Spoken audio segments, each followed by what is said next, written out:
Você sabe o que é iniquidade? Iniquidade é quando estamos acostumados ao pecado. É quando a gente não tem mais vergonha de cometer ou conviver com este pecado. É quando o pecado passa a ser uma prática natural na nossa vida ou na sociedade. O mundo está vivendo um cenário terrível de crise e todo o mundo sabe disso. Mas você sabe o que está acontecendo em seu país?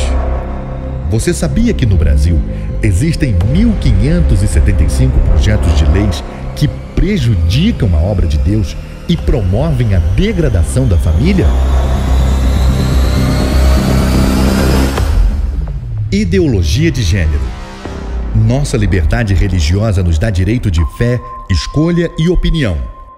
Artistas, cantores, jornalistas, escritores e produtores culturais diversos tentam de todo modo coagir as famílias a aceitarem a filosofia da ideologia de gênero. E eu tô aqui hoje para dizer para vocês que Jesus é travesti, sim! Jesus é transexual, sim! Jesus é bicha, sim!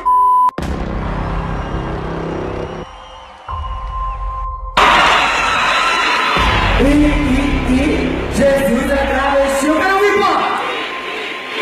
Jesus é travesti. Esses fundamentalistas não vão passar. E é por isso que eu insisto, e vou insistir, e eu vou escrever onde é que eu tiver que escrever, e eu vou gritar onde é que eu tiver que gritar. Eles têm um poder de projetos fundamentalistas religiosos, esses desgraçados. Eles têm um poder político de projeto que só está se consolidando. Casamento civil igualitário vai dar muito trabalho, porque essa desgraça dessa palavra, desgraça dessa palavra está eivada de sentimento cristão. Isso pode acontecer no século XXI. Então temos que acabar com isso. Mas eu sei que eu tô disposto a pegar em armas se for.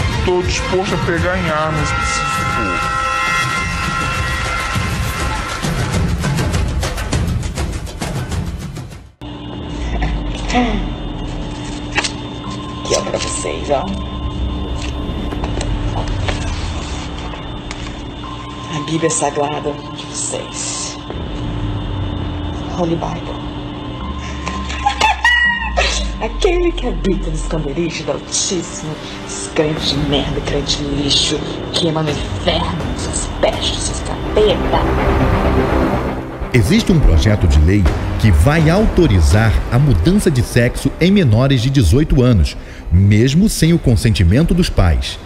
Veja a consequência da ideologia de gênero pelo mundo. Pois a ideologia de gênero desconstrói a identidade humana por onde ela passa. Você sabia que na Inglaterra, nos últimos 5 anos, subiu 1000% o número de crianças que se submetem a tratamento transgênero? E na Escócia, mais de 500% apenas nos últimos 4 anos? Isso não é por acaso. O número de crianças confusas a respeito do próprio sexo está explodindo nos países que promovem a ideologia de gênero em suas escolas. A ideologia de gênero afirma que ninguém nasce homem ou mulher, mas que cada um deve construir sua própria identidade. E se é assim, todas as crianças devem experimentar todas as formas de sexualidade possíveis até encontrarem um gênero para si mesmas. Como isso se daria? Através de materiais didáticos e uma nova pedagogia voltada para a desconstrução sexual. E as consequências da ideologia de gênero promovem exatamente esta confusão, fazendo nossas crianças duvidarem de si mesmas na sala de aula, ambiente onde os pais estão cada vez mais ausentes e onde as crianças estão em fase de natural imaturidade e questionamento. Confusão nas nossas escolas por influência do movimento gay. Em Brasília, estou acompanhando um caso de menino de 3 anos que estava chupando o pipi do coleguinha. A professora tentou fazer alguma coisa, foi falar com a diretora disse: não faça nada. Se você fizer alguma coisa, você é homofóbica, porque isso é demonstração homoafetiva. Não é. Uma criança de 3 anos chupando o pipi do coleguinha não é demonstração homoafetiva. Eles estão confundindo demonstração homoafetiva com abuso sexual. E os professores estão todos confusos no Brasil, estão nos pedindo socorro. Pedofilia. Os casos de pedofilia acontecem todos os dias, em todos os cantos do nosso país, em todas as classes sociais. O Disque 100 recebe mais de 30 mil denúncias de violência sexual contra crianças e adolescentes todos os anos. Agora, os ativistas tentam descriminalizar a pedofilia e afirmam que a pedofilia não é crime, e sim uma doença. Na prática, o pedófilo pego no ato do crime violentando uma criança não será preso, e sim encaminhado para uma clínica de tratamento psicológico, com todas as custas pagas com dinheiro público. Agora, o parlamento francês legalizou oficialmente a pedofilia, anulando qualquer idade de consentimento sexual para as crianças. Vejam o que o jornal Le Figaro disse. Consentement sexuel. La loi ne pose pas de limite d'âge. O que significa isso? Consentimento sexual, a lei não coloca mais limite de idade. Isso é no Le Figaro, que é um jornal importante na França, um jornal muito conhecido. É importante que a gente perceba que isso não é um movimento espontâneo, mas é um movimento calculado. A gente sabe que isso já está vindo para o Brasil, já tem várias leis que propõem esse tipo de coisa aqui no Brasil, vários projetos de leis, na verdade. Hoje a gente exibe a terceira reportagem dessa série, a última, que vai abordar a questão médica envolvendo os pedófilos que sofrem de um transtorno. Pedófilos que sofrem de um transtorno. Isabela, há muito preconceito com relação a isso, mas fato é que é uma doença, não tem cura, mas tem tratamento. Mas fato é que é uma doença, não tem cura, mas tem tratamento. Primeiro foi a ideologia de gênero. Agora, a grande mídia e alguns setores do governo querem fazer com que a sociedade brasileira aceite que a pedofilia não é crime, é uma doença. Ou seja, pedófilo não pode ser tratado como criminoso, tem que ser tratado como doente. Tá? Vai fazer tratamento e continuar estuprando. Eu quero fazer uma pergunta para você que é pai, para você que é mãe. Se você chegar em casa depois de um dia de trabalho, pegar seu filho em cima de uma cama, sangrando, chorando, vítima de um estuprador, e você descobrir aonde ele está, quem é ele, você vai chamar um médico psicólogo para ele? Mais de 90 mil crianças e adolescentes sofrem algum tipo de abuso por ano no Brasil. Mais de 70% das vezes, o agressor está dentro de casa. Mais de 15 mil casos de violência doméstica e abuso sexual são registrados por ano no Brasil. Os efeitos das agressões podem ser físicos ou psicológicos, mas todos deixam marcas.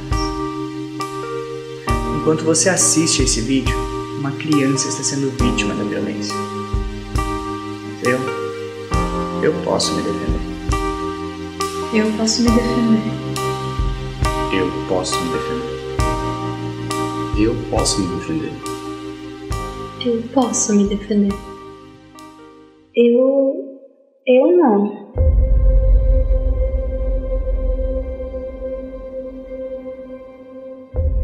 Aborto. A família enfraqueceu. Estão matando nossas crianças. Exemplo disso são os projetos de leis que tentam legalizar o aborto e autorizar a sua prática até o 9º mês de gestação. Com isso, ficamos a um passo de termos que carregar a vergonha e a maldição de ter um país que aprovou o aborto. Nos últimos dias, o Conselho Federal de Medicina encaminhou um parecer legalizando o aborto até a 12ª semana de gestação. E isto não é a opinião dos médicos em geral. Eu sou médica e sou a favor da vida. Como médico pediatra, não posso, em hipótese alguma, concordar com a decisão do CFM em apoiar o aborto até a 12ª semana.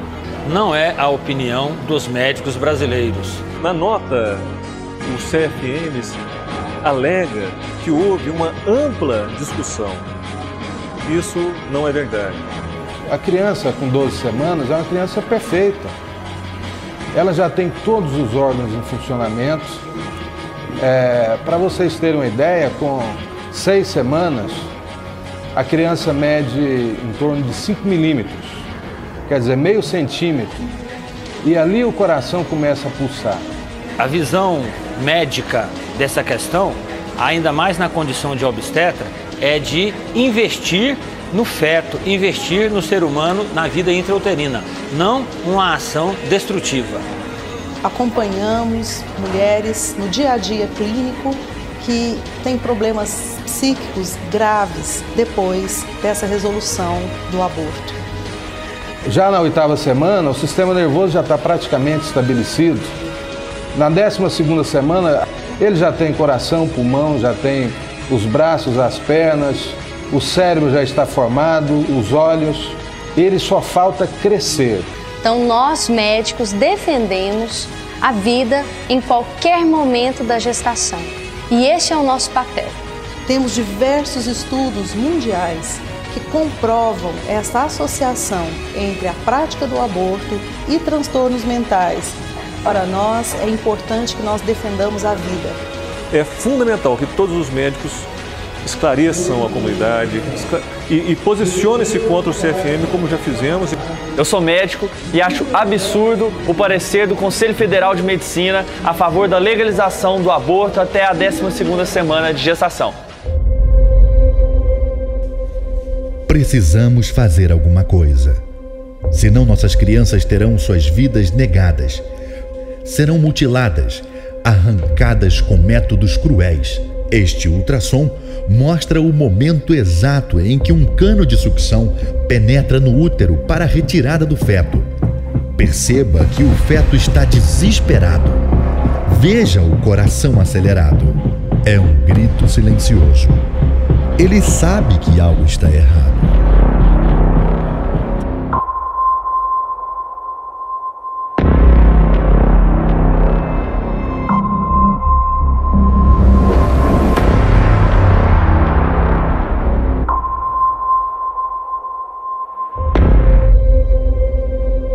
Legalização das drogas. É um projeto que tenta legalizar a comercialização, fabricação e o uso da maconha. Nos últimos dias, o deputado Jean Willis, do PSOL, deu uma entrevista incentivando os usuários a saírem do armário e se afirmarem usuários de maconha. Os maconheiros têm que aprender muito com a comunidade LGBT. Precisa sair do armário, a galera que fuma precisa sair do armário, afirmar que fuma. Exatamente, advogados, juízes, artistas, médicos, todo mundo. Então, maconheiros do mundo, univos, saiam do armário e vamos defender uma nova política de drogas. Uma nova política de drogas. A comunidade LGBT já saiu do armário, só falta gente maconheiro sair. Inclusive LGBT e maconheiro juntos, os dois juntos saírem. Valeu, meu cara. 2018.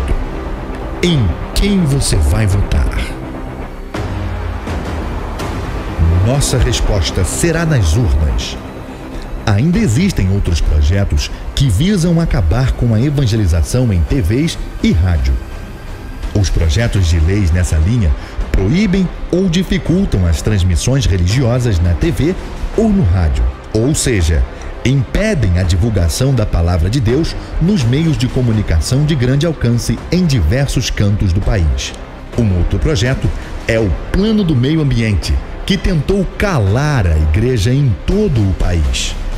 Você sabia que se não fossem os nossos representantes evangélicos no Congresso, nossas igrejas teriam sido prejudicadas por supostamente causarem poluição sonora? Era só alguém denunciar dizendo que estava sendo incomodado. Estes projetos delimitam a potência dos equipamentos utilizados nas igrejas e o local pode até ser interditado sem nenhum aviso prévio. Sem aviso e nem diálogo. Os tratores do governo do Distrito Federal chegam e simplesmente acabam com a igreja em minutos.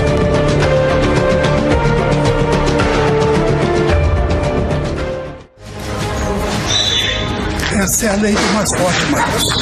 Aqui vale quem tem força. O infeliz do pobre, que não tem para onde ir e que se abriga em determinados lugares, chega uma hora dessa e é impiedosamente castigado. É jogado fora, é como lixo.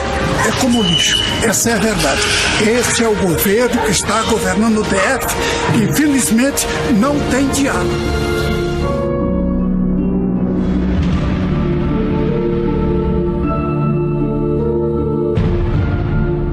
Uma nova lei foi assinada esta semana pelo presidente Putin, proibindo qualquer forma de religião. Qualquer discussão sobre Deus com um não crente é considerado atividade missionária e será punível. Atividades missionárias só serão permitidas por permissão especial do governo. Por exemplo, se alguém estiver dentro de um trem compartilhando a sua fé sem uma permissão por escrito, o infrator será levado sob custódia policial durante toda a viagem e será multado. Os agressores a partir de 14 anos de idade estarão sujeitos a processos judiciais de acordo com as leis de terrorismo. Os convidados estrangeiros não estão autorizados a falar em igrejas a menos que tenham uma permissão de trabalho das autoridades russas. Se alguém ou um parente de fora da Rússia desejar compartilhar sua fé em casa, o hóspede será multado e expulso da Rússia. Todo cidadão é obrigado a relatar atividades religiosas de seus vizinhos às autoridades. Não ser um informante é punível por lei. Pode-se orar, ler a Bíblia dentro de casa, mas não na presença de uma pessoa não crente. Caso contrário, você estará infringindo a lei e será punido. Se uma igreja comprou uma propriedade, ela não pode ser convertida em um local de culto. Nos edifícios da igreja, não é permitido convidar pessoas para se voltarem para Deus. Serviços de adoração serão permitidos, mas fazer um descrente um seguidor de Cristo é contra a lei.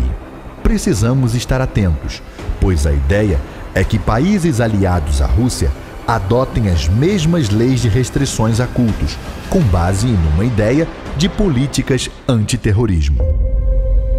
Mas será que estamos sabendo o que está acontecendo em nosso país? Cadê a igreja? Estamos fechados em nossos problemas internos. Fechamos os olhos e dizemos que as Escrituras estão se cumprindo. Isto é uma verdade. Mas cabe a nós lutar para defender o Evangelho do nosso Senhor e Salvador Jesus Cristo, escolhendo pessoas comprometidas com Ele para legislarem em prol da família tradicional. Em 2018, em quem você vai votar?